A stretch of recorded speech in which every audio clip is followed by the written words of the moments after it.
नमस्कार विद्यार्थियों, मैं सुनील कुमार ऑनलाइन क्लास में आपका फिर से स्वागत करता हूं। पिछला जो पीरियड था अपना, पिछली जो क्लास थी उसमें मृदा उर्वरता और उत्पादकता में अंतर अपन ने पढ़ा था। इस क्लास में अपन पढ़ेंगे मृदा क्षरण एवं संरक्षण। इसमें मृदा क्षरण की बात करें तो मृदा क्षरण क्या होता है। कई बार विभिन्न कारकों के कारण, जैसे जल है, वायु है, उसके द्वारा मृदा की जो ऊपरी परत है, उपजाऊ जो परत है, वो एक स्थान से दूसरे स्थान पर बहकर या उड़कर स्थानांतरित हो जाती है, उसको बोलेंगे अपन मृदा क्षरण। तो परिभाषा क्या होगी मृदा क्षरण?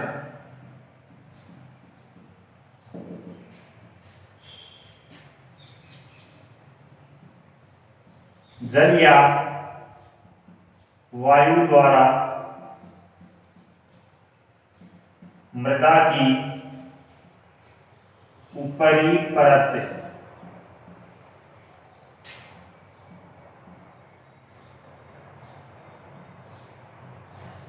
बहकर या उड़कर एक स्थान से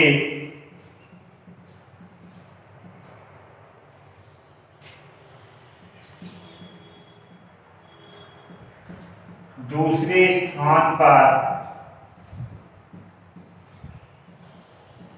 चले जाना मृदा क्षरण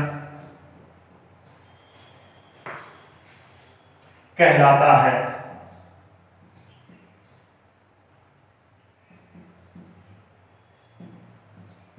परिभाषा क्या होगी? जल या वायु द्वारा मृदा की ऊपरी परत बहकर या उड़कर एक स्थान से दूसरे स्थान पर चले जाना या स्थानांतरित हो जाना मृदा क्षरण कहलाता है। बात करें अपन मृदा संरक्षण की,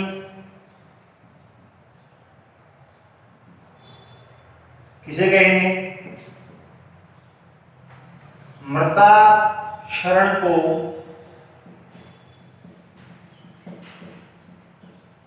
रोकने की विधि या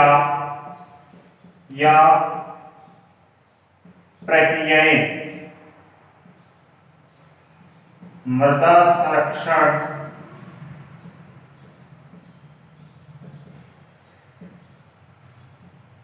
कहलाती है। क्योंकि जिन जिन विधियों से या जिन जिन कारकों से जल या वायु द्वारा किसी भी कारण से मृदा जो है एक स्थान से दूसरे स्थान पर जा रही है, उस मृदा को रोकना मृदा संरक्षण कहलाता है। अब ये जो मृदा क्षरण है, इसके प्रकारों की बात करें। मृदा क्षरण के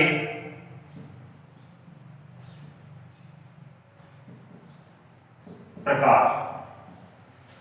तो बच्चों, मृदा क्षरण जो है वो कितने प्रकार से हो सकता है? मृदा क्षरण जो है वो दो प्रकार का होता है। एक तो होता है प्राकृतिक मृदा क्षरण और दूसरा होता है त्वरित मृदा क्षरण। पहला कारक है इसका प्रकार जो है वो है प्राकृतिक मृदा क्षरण, दूसरा है त्वरित मृदा क्षरण। प्राकृतिक मृदा क्षरण और दूसरा है त्वरित मृदा क्षरण। प्राकृतिक मृदा क्षरण क्या होता है? कई बार जो मृदा की जो ऊपरी परत है वो वनस्पति उस पर पाई जाती है, लेकिन फिर भी धीरे धीरे जल या वायु या किसी कार्य के द्वारा ऊपरी जो परत है वो एक स्थान से दूसरे स्थान पर चली जाती है, उसको बोलते हैं अपन प्राकृतिक मृदा क्षरण। दूसरा है त्वरित मृदा क्षरण। कई बार मृदा की जो ऊपरी वनस्पति है उस वनस्पति को काटकर या पशुओं द्वारा चराकर उस मृदा की जो ऊपरी परत है उसको वनस्पति विहीन बना दिया जाता है। ऐसी स्थिति में मृदा की जो ऊपरी परत है वो एक स्थान से दूसरे स्थान पर चली जाती है, इसको बोलते हैं अपन त्वरित मृदाक्षरण। अगला आता है जो पॉइंट आता है वो आता है मृदाक्षरण की शक्तियां। मृदाक्षरण की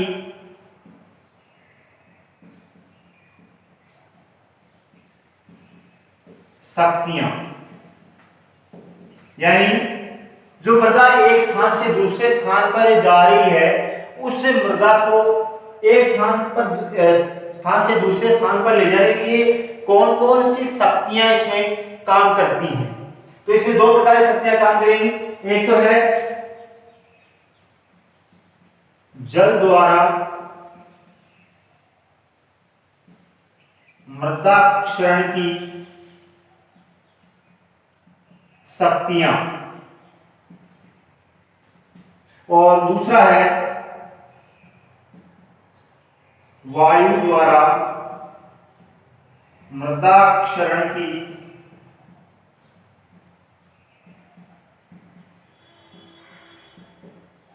शक्तियां।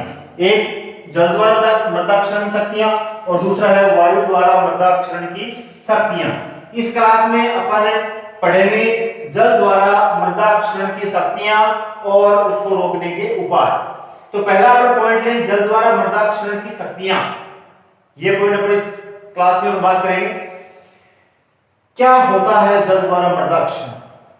कई बार जल के द्वारा मृदा की जो ऊपरी परत है, जो उपजाऊ परत है, जो उर्वर परत है, उसको जल द्वारा बहाकर, उड़ाकर नहीं, उड़ाना किसमें आ जाएगा? वायु में आ जाएगा। जल द्वारा बहाकर एक स्थान से दूसरे स्थान पर ले जाया जाता है, जिससे वहां की जो उर्वरता है उसमें कमी हो जाती है, यानी कि उस मृदा का क्षरण हो जाता है। इसमें कौन कौन सी शक्तियां काम करेंगी? इसमें पहली जो है वो है बौछारी मृदा क्षरण। बौछारी मृदा क्षरण क्या होता है? जब बरसात होती है, वर्षा होती है, तो वर्षा की जो बूंदें हैं वो आकर किस पे गिरती है? भूमि पे गिरती है। जैसे ही गिरेंगी तो वहां की जो कण है, जो हल्के कण है या जो ऊपरी जो कण है, वो वहां से जहां बूंद गिर रही है वहां से क्या जाएगा? दूसरे स्थान पर चला जाएगा। और इस प्रकार जो क्षरण है वो क्या कहलाता है? बौछारी क्षरण कहलाता है। ये जो मृदा क्षरण है वो किस पर निर्भर करता है? वो जो वर्षा की जो बौछारें आ रही हैं, जो बरसात जो बूंदें आ रही हैं, उनके आकार और उनकी गहनता पर निर्भर करती है। दूसरा क्षरण जो है जल द्वारा वो है परत मृदा क्षरण। परत मृदा क्षरण क्या होता है? कई बार आपने देखा होगा कि जो ऊपरी जो परत है वो जैसे बौछारें आके गिर रही है तो ऊपरी जो भाग है वो भाग वहां से हटकर दूसरे स्थान पर चला जाता है और धीरे धीरे यदि उस बरसात की गहनता अधिक हो गई तो ऊपरी जो परत है, पूरी की पूरी जो परत है वो वहां से हटकर और दूसरे स्थान पर स्थानांतरित हो जाती है। इस प्रकार का जो क्षरण है वो परत मृदा क्षरण कहलाता है। अगला क्षरण है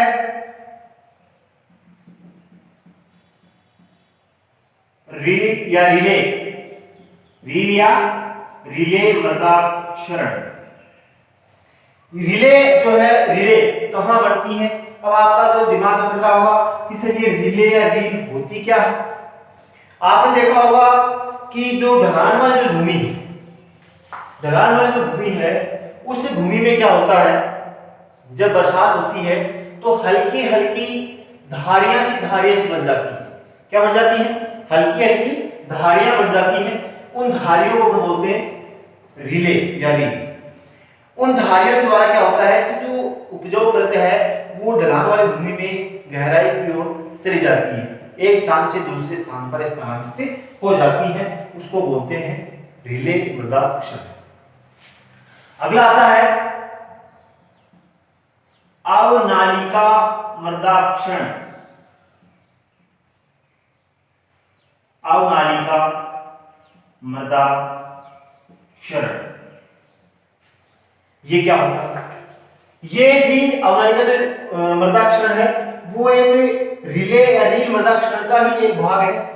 जब बरसात की गहनता अधिक होती है, इसमें रिले में छोटी छोटी धारियां बनी थी, हल्की हल्की धारियां बनी थी। इसमें क्या होगा, जब बरसात की गहनता अधिक होगी या वर्षा की मात्रा अधिक होगी तो ढलान वाली जो भूमि है उस भूमि के ऊपर गहरी नालियां बन जाती हैं, जो अपने साथ मृदा की जो ऊपरी परत है उस परत में जो पोषक तत्व हैं उन पोषक तत्वों को अपने साथ बहाकर निचाई वाले जो क्षेत्र हैं उसमें ले आती है, जिससे वहां के जो पोषक तत्व हैं उनमें कमी आ जाती है।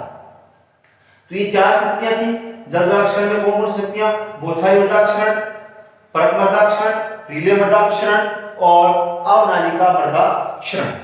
अगला जो पॉइंट आता है आपका इसी का जल द्वारा क्षरण में, उसमें क्या आता है, जल द्वारा जो मृदा क्षरण जो शक्तियां हैं या जल द्वारा जो मृदा क्षरण हो रहा है उसको कौन कौन से कारक प्रभावित करते हैं, है ना। तो देखो अगला पॉइंट क्या होगा इसका, जलीय क्षरण को प्रभावित करने वाले कारक कौन कौन से।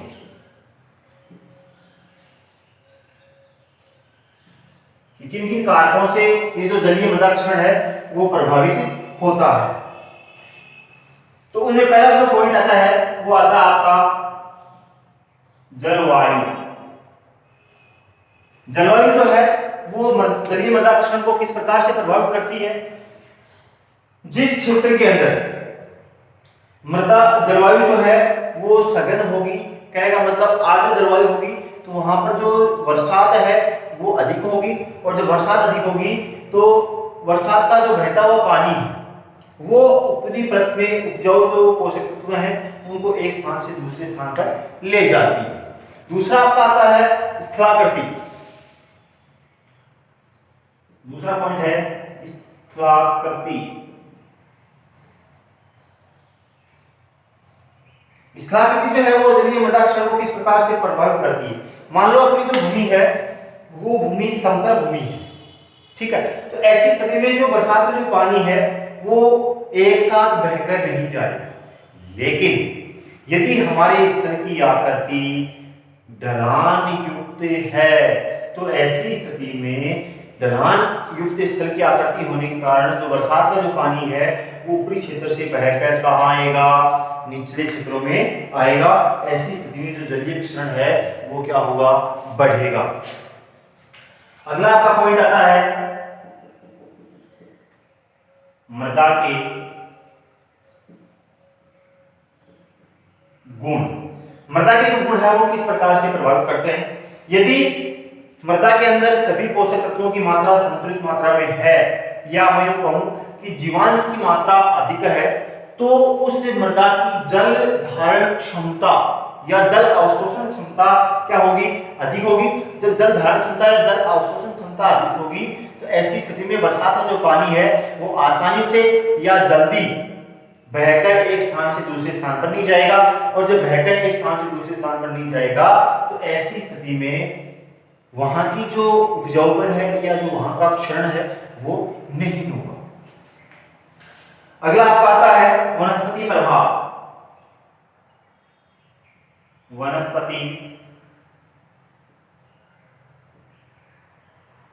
प्रभाव, यदि हमारे द्वारा जो खेती की जा रही है या जो स्थल है, जो भूमि है, उस भूमि पर वनस्पतियों की संख्या अधिक है तो वहां पर जो जल द्वारा मृदा क्षरण है वो बहुत कम होगा।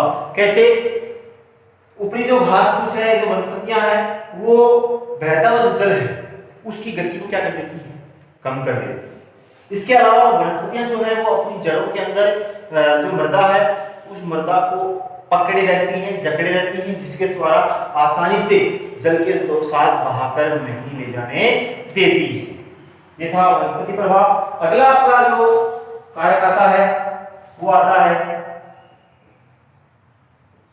मानवीय कारक।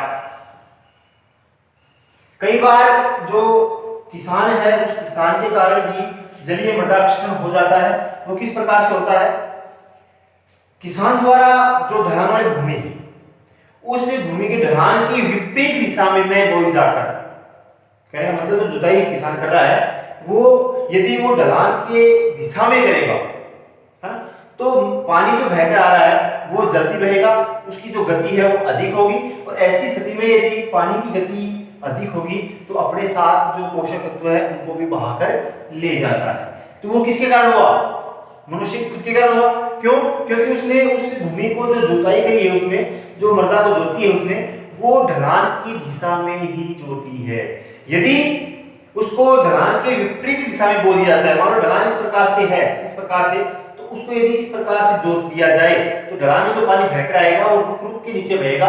ऐसी स्थिति में जो जलक्षरण है वो क्या होगा? कम होगा। लेकिन यदि उस ढलान की दिशा में ही उसको जोत दिया जाता है, ढलान की दिशा में यदि उसको जोत दिया जाता है, तो ऐसी स्थिति में जो मृदा क्षरण है वो क्या होगा?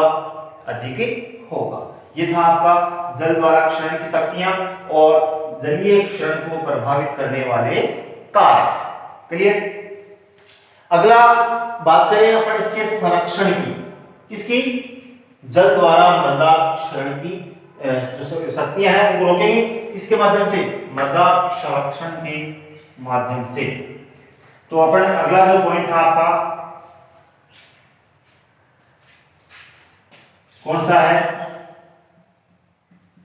जलीय मृदा संरक्षण।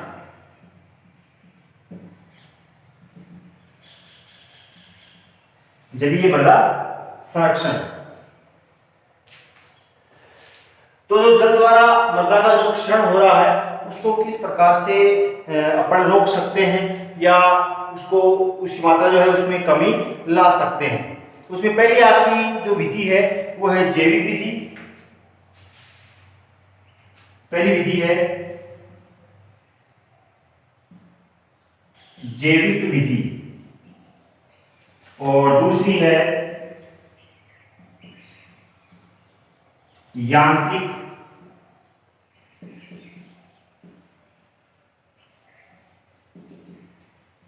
विधि। जैविक विधि कौन कौन सी है? जैविक विधि का मतलब जिसमें जीवों को काम में लिया जाएगा। किसको काम में लिया जाएगा? जीवों को।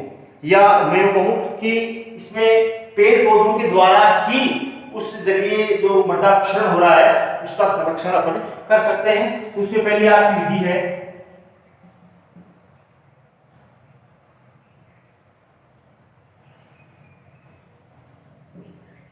भूसस्य विधियां। कौन सी विधि है? भूसस्य विधियां। यानी जो भूमि है उस भूमि के अंदर अपन किस प्रकार से जो खेती अपन कर रहे हैं वो किस प्रकार से की जाए ताकि जो जलीय मृदा क्षरण है उसको रोका जा सकता है। उसमें पहली है आपकी समोच्चय खेती। कौन सी खेती है? समोच्चय खेती। समोच्चय खेती का मतलब क्या होता है? ढलान वाली जो भूमि है उस भूमि के अंदर क्या किया जाता है कि अलग अलग जो ढाल है उस ढाल के अनुसार अपन उसमें समतल जगह बना लेते हैं जिसको बोलते हैं अपन कंटूर। क्या बोलते हैं? कंटूर बोलते हैं। ये क्या करता है? यदि ढलान कम है तो कंटूर का जो क्षेत्र है वो क्या होगा? अधिक होगा। यदि ढलान ज्यादा है तो कंटूर की जो चौड़ाई है वो क्या होगी? कम होगी। कैसे? जैसे मान लो मैं समझाने की कोशिश करूं आपको। ये ढलान है, ठीक है। इस ढलान में इस प्रकार से क्षेत्र बना दिए जाते हैं। क्या बना दिए जाते हैं? क्षेत्र, है ना। तो यहां से जो पानी आएगा पहले यहां रुकेगा, फिर बहकर यहां जाएगा, फिर बहकर कहां जाएगा? मान लो मैं यूं समझाने की कोशिश करूंगा आपको इस प्रकार से, है ना। यहां पर पानी जो आएगा वो कुछ समय के लिए रुकेगा, रुकने के बाद में अगले कंटूर जिसको हम बात कर रहे हैं उस अगले कंटूर में जाएगा, फिर रुकेगा, फिर अगले कंटूर में जाएगा, फिर रुकेगा, फिर अगले कंटूर में जाएगा। कहने का मतलब कुछ समय तक जो पानी है वो रुक रुक कर बहेगा, और रुक रुक कर बहेगा तो उसकी जो स्पीड है, उसकी जो गति है, वो उसमें क्या जाती है, कमी आ जाती है। परिणाम स्वरूप जो भूक्षरण है उसमें क्या आएगी, कमी आएगी। ये आपका समुच्चय खेती यानी कि जो खेती की जा रही है वो ढलान के विपरीत कंटूर बना ली और उन कंटूर के हिसाब से अपन खेती करें तो जो मृदा क्षरण जो है इसके द्वारा जलीय क्षरण को रोक सकते हैं। अगला इसमें जो भूसस्य विधि है उसमें आती है भू परिष्करण विधि। भू परिष्करण,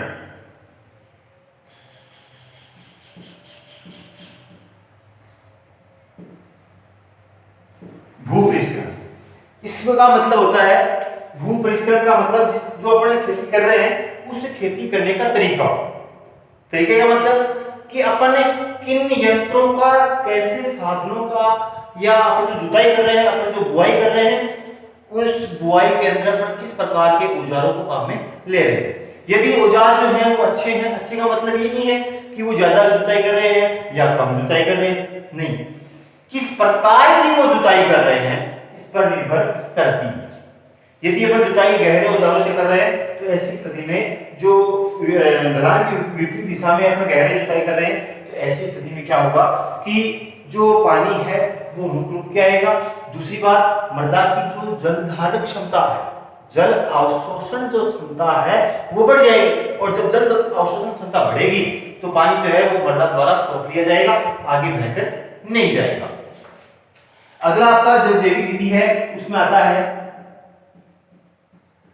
पलवार। कौन सा आता है, पलवार। पलवार का मतलब जो वनस्पतियां हैं उस वनस्पति के जो अवशेष बच गए या पेड़ पौधे हैं उनकी पत्तियां, उनके डंठल या हमारी जो फसल है उसकी डंठल, चारा या उनके जो अवशिष्ट जो पत्तियां हैं वो उन पत्तियों को, जो घास फूस है उन पत्तियों को मृदा की जो ऊपरी परत है उसको ढक दिया जाता है। जिससे क्या होगा, जो बरसात हो रही है, जो बहता हुआ जो पानी है वो उस सीधा उस मृदा के संपर्क में नहीं आएगा, उसको बोलेंगे अपन पलवार। इससे भी अपन आसानी से जो जलीय मृदा है, मृदा क्षरण है, मृदा क्षरण का संरक्षण आसानी से अपन कर सकते हैं, मृदा क्षरण को अपन रोक सकते हैं। अगला आपका जो जैविक विधि है उसमें आता है फसल चक्र। फसल चक्र के अंदर अपन जो फसली पादप है उसमें इस प्रकार की जो खेती की जाए कि जो ढलान वाला जो भूमि है उसमें बीच बीच में तिरछे या उसके विपरीत, ढलान के विपरीत अपन इस प्रकार के पौधे लगा दिए जाएं जो बहता हुआ जो पानी है उस पानी की स्पीड को या उसकी जो गति है उसको कम कर सके, ताकि जो मृदा क्षरण है वो कम हो। या ऐसी फसल का अपने को चयन करना चाहिए जो बहता हुआ जो पानी है उसकी गति को कम कर सके। इसके अलावा अगला जो टॉपिक आता है आपका, इसका विधि जो आती है भूसस्य विधियों में, वो आती है पट्टियों में फसल उगाना। पट्टियों में फसल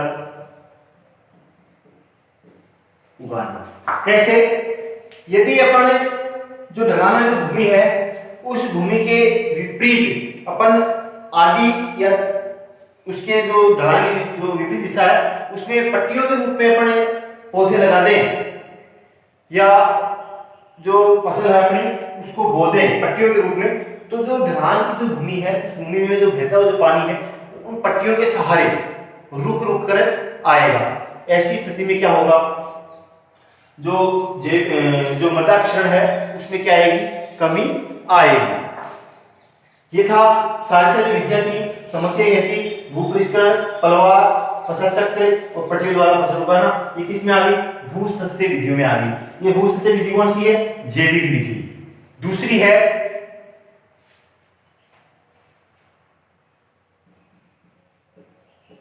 वनस्पति उगाकर। कौन सी है, वनस्पति उगाकर, या मैं कहूं घास संबंधी, या मैं कहूं घास संबंधी विधि। घास संबंध। कैसे? जी मान लो ढलान भूमि है, उसमें मृदाक्षरण जो है वो अधिक हो रहा है, किसके कारण? जल के कारण। तो उसमें लगातार अपन उसमें वनस्पतियां उगा के रखें, ताकि जो वनस्पति जो जड़ें हैं वो उस मृदा को जकड़े रखेंगी और पानी के द्वारा जो बहकर जो मृदा जारी है उसमें कमी ला देती है। तीसरी इसकी विधि है जैविक विधियों की बात कर रहे हैं, वृक्षारोपण। वृक्षारोपण ढलान वाले जो क्षेत्र है उन क्षेत्रों के अंदर क्या कर दिया जाता है? ढलान के विपरीत दिशा में, ढलान इस प्रकार से है, उसकी विपरीत दिशा में लाइन टू लाइन वृक्षारोपण कर दिया जाता है, जिससे जो बहकर जो पानी आ रहा है वो उन वृक्षों से टकराएगा, और जैसे ही वो वृक्षों से टकराएगा तो ऐसी स्थिति में जो वृक्ष है उनकी जो वेग है उस पानी का, उस वेग को कम कर देती है, जिससे उसके साथ जो पानी है वो कम बहकर जाएगा। ये था आपका जैविक विधियों में 3 विधियां हैं इसकी, भूसस्य विधियां, घास संबंधी विधियां और वृक्षारोपण। भूसस्य विधि में 4 विधियां थी, समुच्चय खेती, भूपरिष्करण, पलवार, फसल चक्र, पट्टियों में फसल उगाना, ये थी 5 हो गई। उसके बाद दूसरी जो विधि थी जैविक विधि की वो थी घास संबंधी विधि, और तीसरी सी जो थी वो थी वृक्षारोपण। बात करें अपन यांत्रिक विधियों की, उसमें कि किन-किन यंत्रों यांत्रिक द्वारा या अपन खुद करके हमारे शारीरिक श्रम द्वारा किस प्रकार से जल क्षरण है उसको रोक सकते हैं। उसमें एक आता आपका पहली विधि आती है क्यारियां बनाकर। क्यारियां बनाना, मान लो अपने जो कंटूर बनाए हैं वो कंटूर, उनमें उन कंटूर के समानांतर ढलान के विपरीत क्या बनाए अपन ने? कंटूर बनाए, और उन कंटूर के समानांतर छोटी छोटी क्या कर दी जाती है? क्यारियां बना दी जाती हैं। ये क्यारियां क्या करती हैं? जो पानी है उस पानी को कुछ समय के लिए रोक लेती है। ऐसी स्थिति में जो पानी है वो रुक रुक कर बहेगा, और कुछ समय पश्चात वो जो पानी है उस मृदा द्वारा सोख लिया जाता है, परिणाम स्वरूप जो मृदा क्षरण है वो क्या होता है? कम होता है। दूसरी विधि की बात करें यांत्रिक में, वो जाएगी अधोभूमि की, अधोभूमि की गहरी जुताई। यानी कि जो मृदा है उस मृदा की अपन गहरी जुताई करते हैं। क्या करते हैं? गहरी जुताई। तो उससे क्या होगा? जो जल धारण क्षमता है या मृदा की जो जल अवशोषण क्षमता जो है वो क्या हो जाती है?